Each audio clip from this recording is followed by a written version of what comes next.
The Caregiver Club is a nonprofit that supports dementia caregivers both here in St. Louis and nationwide. My business partner, who's my first cousin, her dad has frontal temporal dementia, and my mom recently passed of Alzheimer's disease. And once you have that diagnosis in your family, you realize really quickly the lack of support there is out there for the dementia caregiver. And we wanted to change that. We wanted to really be a positive voice for the dementia community and bring support to the dementia caregivers, not only here in St. Louis, but all across the country. So my dad got dementia, and I was taking him out to lunch and dinner, and it was just really difficult. So I started writing on pieces of paper, like, please be kind, my dad has dementia.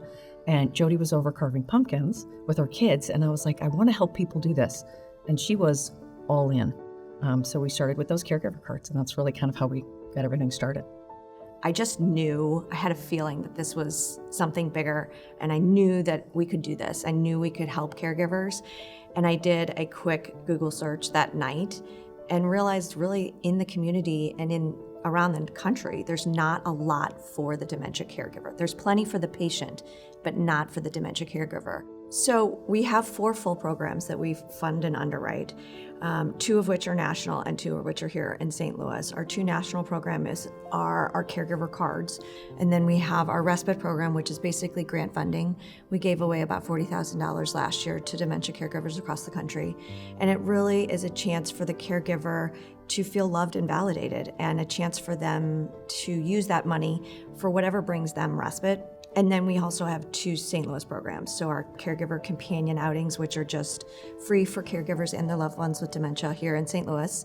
We go all over. We have lunch. We have a couple usually a month. And then we have a dementia-friendly dining program where we're working to really educate restaurants here in the St. Louis area on dementia best practices, dementia communication, and how can we make restaurant and going out to eat, which is such a wonderful social engagement, how can we make that more dementia friendly with the local restaurants here in St. Louis? She's just driven and wants the best, always moving, always striving for the next thing. To help the caregivers, it's really all about helping the caregivers. And she knows that because she's been there. Majority of our caregivers are living at home with their spouses, and it can be exhausting. And for them to have that 1 second of reprieve, whether it's from a financial check that gives them the green light to do something for themselves, or as whether it's, at one of our events where one of our volunteers or myself, they're able to kind of, work with the individual with dementia while their caregiver can really enjoy the moment, enjoy being out, enjoy networking with other caregivers. You can feel in their letters when they write you that they've been seen for the first time and that somebody gets it, somebody understands what they're going through. And it's really rewarding.